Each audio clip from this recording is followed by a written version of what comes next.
کے سامنے قبلہ عمران عباس نجوی صاحب ذکر محمد والے بیت محمد بیان فرمائیں گے۔ ان کے فوراً بعد قبلہ عمران عباس قمی صاحب بھی تشریف لا چکے ہیں، وہ تابوت امام رضا علیہ السلام برآمد کروائیں گے اور شہر کی تمام ماتمی سنگتیں مل کے امام زمان علیہ السلام کو ان کی جد امام رضا علیہ السلام کا ماتمی قرصہ دے گی۔ دعا کرنے کے مالک بانیان کرے، وقت میں اضافہ فرمائے۔ ندیم بھائی نے جو ازاداری کا سلسلہ شروع کیا، ان کی نسل میں سے بہتر انداز میں جاری ہو، ساری رہے اپنی اپنی قوم کی قبولیت کے لیے، قبلہ کی آمد کے لیے، بانیان کے اس وقت میں اضافے کے لیے آواز بلند نعرہ تکبیر، نعرہ رسالت، کل ایمان، نعرہ حیدری۔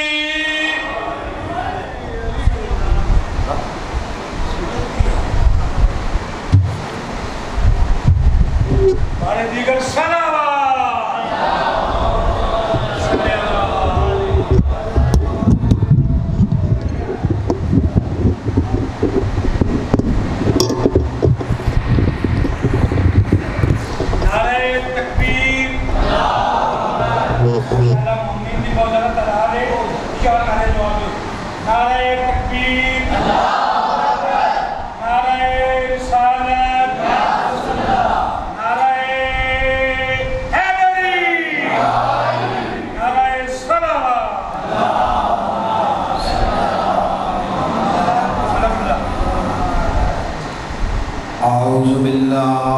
الشیطان الرجیم، بسم اللہ الرحمن الرحیم۔ الحمد للہ الذی جعلنا من المتمسکین بولایت علی بن ابی طالب صلوات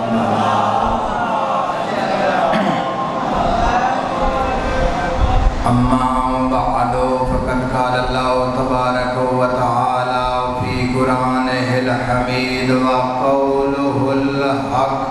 بسم اللہ الرحمن الرحیم۔ عباد اللہ المخلصین صلوات۔ دعا ہے خداوند متعال کی بارگاہ میں توسل اہل بیت علیہ السلام سے آپ کا اس مقام مقدس پہ آنا عبادت میں شمار فرمائے۔ جو مومنین و مومنات مریض ہیں ان کو شفاء کلی عطا فرمائے، جو بے اولاد ہیں ان کو اولاد نرینہ عطا فرمائے۔ اس پرآشوب دور میں جو مومنین مومنات پریشان حال ہیں ان کی پریشانیاں دور فرمائے۔ ہماری علاقوں میں ایک دعا ہے، والی برحق صاحب العصر والزمان کا جلد اور جلد ظہور عطا فرمائے۔ تمام مومنین مومنات کی دعاؤں کی مقبولیت کے لیے صلوات پڑھیں۔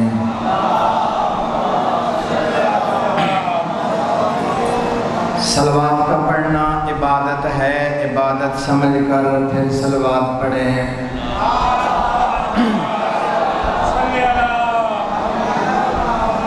میں بغیر کسی تمہید کے اپنی گفتگو شروع کرنے لگا ہوں۔ کوشش کریں جو 5-10-15 منٹ آپ سے گفتگو کی جائے ہر بندہ اپنے ذہن کے اندر اس کو جگہ دے، اور پھر گھر جا کر ہر بندہ کم از کم اپنی فیملی کو یہ پیغام دے۔ مجلس کا مطلب اور مقصد کیا ہے کہ آپ اپنا گھر بار چھوڑ کر اس مقام مقدس پہ آتے ہیں تو کم از کم جاتے وقت کچھ لے کر جائیں، جیسے آئے تھے ایسے جانے کا کوئی فائدہ نہیں۔ صلوات پڑھے آل محمد کی ذات پر۔ آپ کے سامنے میں نے خداوند متعال معبود لم یزال کی لا ریب اور بے عیب کتاب سے ایک بہت چھوٹا اور مختصر سا اور آسان سا فرمان پیش کیا ہے، جس کے اندر خداوند متعال کا ارشاد ہو رہا ہے، عباد اللہ، اللہ کے بندے، مخلصین جو مخلص ہیں۔ یعنی خداوند متعال نے ان لوگوں کی یہاں بات کی ہے جو واقعاً خدا کی نظر میں مخلص ہیں۔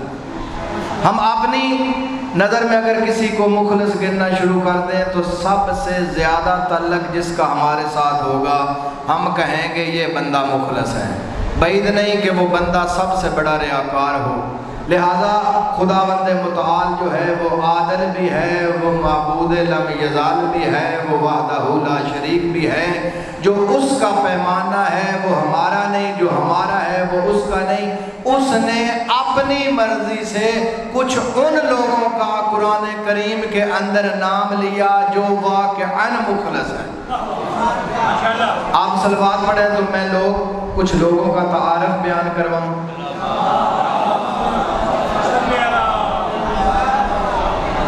سن 255 ہجری ظاہراً امام زمانہ علیہ السلام کی آمد ظہور پر نور جو ہے وہ ہوا ہے۔ امام زمانہ علیہ السلام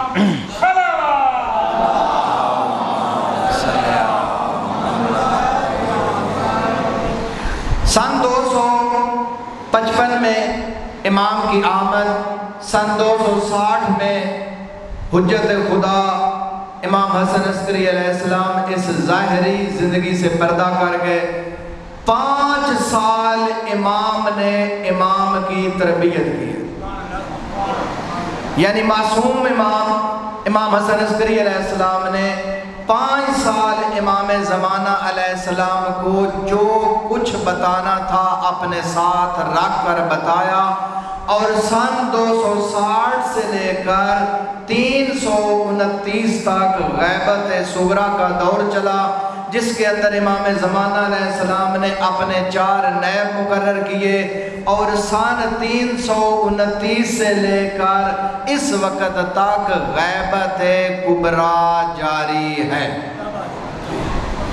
میں بڑی جلدی سے آپ کو کچھ ایسے مقام پہ لے جانا چاہتا ہوں، ٹائم بہت کم ہے، لہذا کوشش کریں کہ ہر بندہ متوجہ رہے۔ صلوات پڑھے آل محمد کی ذات۔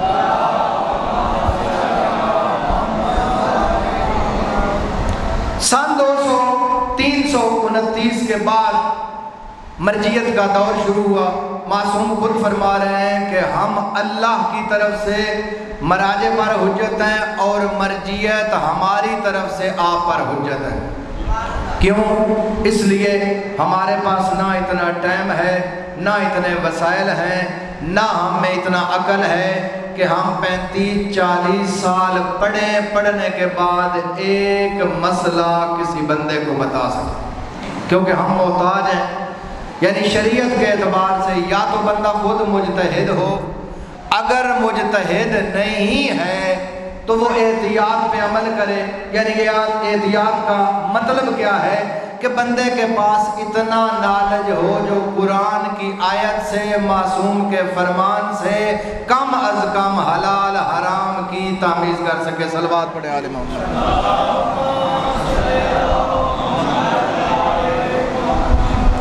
ماشاءاللہ قبلہ محمد عباس قمی صاحب کے فرزند ارجمن مولانا عمران قمی صاحب تشریف فرما ہیں، میرے بعد وہ فضائل اور مسائب پڑھیں گے۔ ان کی صحت و سلامتی کے لیے ایک دفعہ بلند تر صلوات پڑھیں۔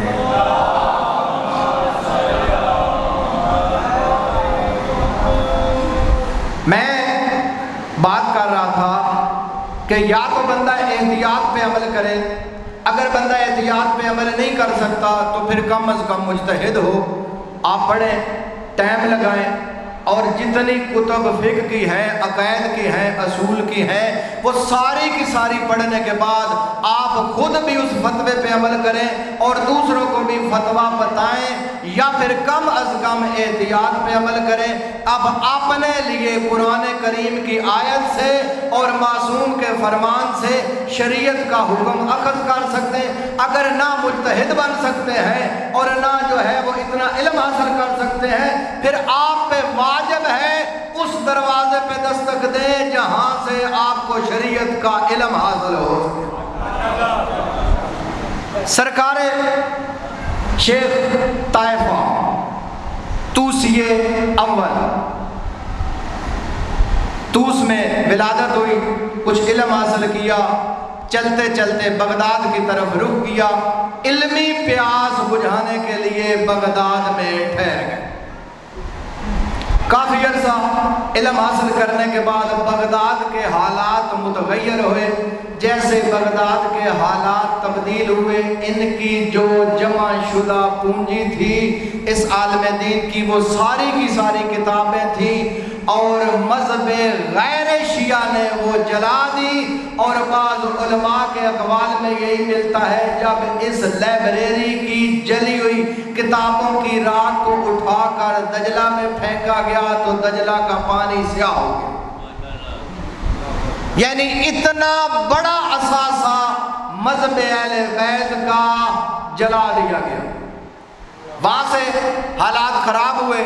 شیخ طوسی اول شیخ طیفہ نے سفر کیا نجف الاشرف کا، نجف الاشرف میں آ گئے، آ کر جو کچھ ذہن میں تھا امیر کائنات علی ابن ابی طالب کے دروازے پہ بیٹھ کے لکھنا شروع کر دیا۔ بہت کم جاتے تھے کسی وقت زیارت امیر المومنین علی ابن ابی طالب کے لیے۔ اب لوگوں نے دیکھا اتنا بڑا مجتہد ہے، یہ امیر کائنات علی ابن ابی طالب کی زیارت کے لیے بھی نہیں جاتا، تو لوگوں نے ان پہ مقصر ہونے کا فتویٰ لگا دیا۔ یہ بندہ مقصر ہے، یہ امیر کائنات علی ابن ابی طالب کی زیارت نہیں کرتا، اس کا دل نہیں کرتا، اس کے پاس ٹائم نہیں ہے، یہ زیارت کی فضیلت نہیں جانتا، اس کو ضرورت نہیں ہے امیر کائنات علی ابن ابی طالب کی زیارت کرنے کی۔ رب اکبر کی قسم ہے، یہی الفاظ جب ان کے پاس پہنچے، یہ اپنے دروازے سے باہر سڑک پہ آئے اور وہیں کھڑے ہو کر کہا السلام علیکہ علی ابن ابی طالب۔ گنبد سے آواز آئی علیکہ السلام یا شیخ طوسی۔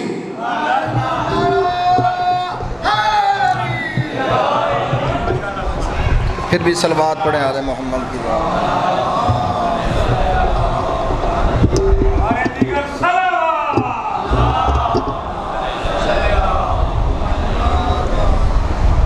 یعنی اگر آپ آج بھی جائیں کسی بھی معصوم کی قبر پر تو ہر معصوم کی زیارت میں یہ جملہ موجود ہے، اگر آپ زیارت پہ سلام کرتے ہیں وہ شریعت کے بانی ہیں، ہو ہی نہیں سکتا وہ سلام کا جواب نہ دے۔ اب سوال یہ پیدا ہوتا ہے کتنے لوگ ہیں یہ زیارت کا سلام کرنے والے اور پھر ان کا جواب سننے والے۔ اب شیخ طوسی کا جب سلام کا جواب آیا، اب شیخ طوسی کہتے ہیں ذرا آپ بھی سلام کریں، مجھے بتائیں جو مجھ پہ مقصر کا فتویٰ لگاتے ہیں۔ اب بہت لوگوں نے سلام کیا لیکن اتنی سماعت نہیں تھی کہ امیر کائنات علی ابن ابی طالب کی آواز سن پائیں۔ رب اکبر کی قسم ہے، انہوں نے اس واقعہ کے بعد کتاب لکھی فضائل اہل بیت پر، جس کو علامہ باقر مجلسی نے بہار الانوار کے اندر چھپوا دیا۔ یہ لکھنے کے بعد پھر لوگوں نے انہی پہ فتویٰ دے دیا۔ شیخ طوسی سب سے بڑے غالی ہیں، یعنی ایک دفعہ انہی پہ فتویٰ کس چیز کا لگ رہا ہے، یہ مقصر ہے، پھر دوسرا فتویٰ کس پہ لگ رہا ہے کہ یہ غالی ہیں۔ یعنی لگانے والی کون؟ عوام، جس کو پتہ ہی نہیں ہے کہ شریعت کیا ہے اور دین کیا ہے اور فقہ امام جعفر صادق علیہ السلام کیا ہے۔ صلوات پڑھیں آل محمد کی ذات پر۔ یہ طوسی اول ہے۔ اگر ان پہ حالات زندگی کے اوپر گفتگو کروں، قبلہ صاحب موجود ہیں تو ٹائم بہت زیادہ چاہیے۔ اب ایک اور شخصیت کی طرف جانا چاہتا ہوں، ثانی شیخ طوسی۔ شیخ طیفہ کو طوسی اول کہتے ہیں۔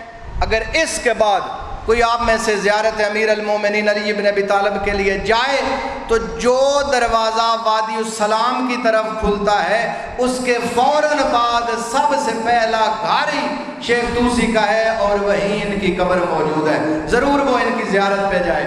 اب میں دوسرے شیخ طوسی کی آپ کو تھوڑا سا تعارف کروانا چاہتا ہوں۔ یہ کون ہے؟ رب اکبر کی قسم ہے، یہ وہ ہستی ہے جس نے اپنے دور میں شیعت بھی بچائی، مذہب بھی بچایا، فقہ بھی بچائی، اسلام بھی بچایا، دین بھی بچایا، مومنیت بھی بچائی۔ یعنی یہ علامہ خواجہ نصیر الدین طوسی، آپ نے پاکستان کے اندر یا بر صغیر کے اندر ان کے لطیفے سنے ہوں گے کہ لوگ لطیفے سناتے ہیں خواجہ نصیر الدین طوسی کے۔ یہ کبھی سوچا ہے کہ لطیفے کیوں بنائے گئے؟ کیوں؟ اس لیے اس عالم دین کو بدنام کرنے کے لیے فقط اس کا تعلق تھا مذہب اہل بیت علیہ السلام کے ساتھ، اس لیے ان کے بارے میں لطیفے بیان کیے جاتے ہیں۔ اب انہوں نے کیا کیا؟ منگول بادشاہ ہے جس کا دور حکومت ہے، اس کی والدہ دنیا سے رخصت ہو گئی، اس کو ایک غیر شیعہ عالم نے آ کر کان میں کہا میں آپ کو ایک مشورہ دینا چاہتا ہوں۔ اس نے کہا بسم اللہ، کیا مشورہ ہے؟ کہا ایک کام کریں۔ کیا کون سا کام ہے؟ کہا آپ کو پتہ ہے کہ قبر میں منکر نکیر آتے ہیں، سوال و جواب ہوتا ہے، بندہ میں آپ کو بتاتا ہوں کائنات میں اس جیسا کوئی عالم نہیں ہے، آپ کی والدہ کے سوال و جواب جتنے ہوں گے وہ سارے جواب دیں گے۔ کہتا ہے بتاؤ کون ہے؟ کہتا ہے بغیر کسی سے پوچھے علامہ شیخ نصیر الدین طوسی کو بلاؤ اور اپنی والدہ کی قبر میں ان کو دفن کر دو، جب منکر نکیر آئیں گے وہ سوال کریں گے، یہ جواب دیں گے۔ یعنی عقیدہ اس کا بھی تھا قبر کے اندر سوال و جواب ہوتے ہیں، یہ نہیں تھا کہ اس کا عقیدہ نہیں تھا کہ قبر کے اندر سوال و جواب ہوتے نہیں ہیں۔ بڑا مشورہ پسند آیا، اس نے جلدی سے قاصد کو بھیجا، جاؤ شیخ نصیر الدین طوسی کو بلا کر لے کر آؤ۔ شیخ نصیر الدین طوسی آ گئے، کہا میرے آقا کیا حکم ہے؟ کہتے ہیں تیار ہو جاؤ۔ کس لیے؟ موت کے لیے۔ وہ کیوں؟ کہا میری والدہ دنیا سے رخصت ہو گئی ہے اور مجھے یہی پتہ چلا ہے کہ اس وقت اس خطے میں تیرے مقابلے کا کوئی عالم ہے نہیں، لہذا میری والدہ کے جتنے سوال ہوں گے جواب آپ دیں گے، ضروری ہے کہ اپنی والدہ کے ساتھ تمہیں دفن کروں۔ بڑے مسکرا کر بڑے خوشحال لہجے کے ساتھ کہتے ہیں مجھے مسئلہ نہیں ہے، اپنی والدہ کے ساتھ دفن کریں یا کسی اور کے ساتھ دفن کریں، میں نے قسم اٹھائی ہے آپ کے ساتھ مرنے جینے کی، اس لیے آپ ہیں پوری رعایا کے بادشاہ، ہر بندے کا سوال جو ہے وہ ہوگا، آپ کے گریبان میں ہاتھ ہوگا، سوال مشکل ہوں گے۔ انہوں نے تو 2-4 سوال کرنے ہیں کیونکہ آپ کی والدہ پہ تو لمبا چوڑا حساب نہیں ہے، جس بندے نے آپ کو مشورہ دیا ہے اسی کو ان کے ساتھ دفن کر دو۔ اب جیسے ہی اس بادشاہ کو پتہ چلا بات تو درست کر رہا ہے، کیوں؟ اس لیے میں ہوں پوری رعایا کا بادشاہ، تو ہر بندے کا ذہن ہوتا ہے اپنا اپنا، کہیں ایسا نہ ہو کہ وہاں لوگوں کے سوالوں کا بھی جواب مجھے دینا پڑ جائے، لہذا میں اپنے لیے اسے رکھتا ہوں جس نے مشورہ دیا اس کو اپنی والدہ کے ساتھ دفن کرتا ہوں۔ بلایا، تلوار ماری، سر تن سے جدا کیا اور والدہ کے ساتھ دفن کر دیا اس بندے کو جو شیعان علی بن ابی طالب کے قتل کا ارادہ رکھتا تھا۔ صلوات پڑھے آل محمد کی ذات پر۔ مولا رضا علیہ السلام کی خدمت میں ایک بندہ آیا، صلوات پڑھے آل محمد کی ذات پر۔ بندہ کہتا ہے کہ مولا مجھے کچھ پیسے دے دیں، مجھ پہ قرض ہے، میں قرض ادا کرتا ہوں اور میں شیعہ بن جاتا ہوں، آپ کی بیعت کرتا ہوں۔ امام رضا علیہ السلام اس کی طرف مسکرا کر کہتے ہیں یہ پیسے لے اور چلا جا، لے جا، رضا کا صدقہ، رب اکبر کی قسم ہے۔ وہاں سے نکلا اور جیسے دیکھا کہ اتنے ہی پیسے ہیں جتنے اس نے قرض دینا ہے، مولا بلا کر کہتے ہیں میری بات سن جا، خبردار یہ لالچ مت دینا کہ میں پیسے لے کر تجھے دے کر تو شیعہ ہوگا۔ خداوند متعال نے شیعان علی بن ابی طالب کی بنائی ہے لسٹ، جس کا اس میں نام ہے وہ ازل سے اللہ نے چن کے لکھا ہے، نہ تیرے سے نہ کسی دوسرے بندے کے مرضی سے یہ لسٹ بنی ہے نہ بنے گی۔ جن کے نام آ گئے ہیں ان کے نکلتے نہیں ہیں، جن کے نکلے ہوئے ہیں ان کے آتے نہیں ہیں۔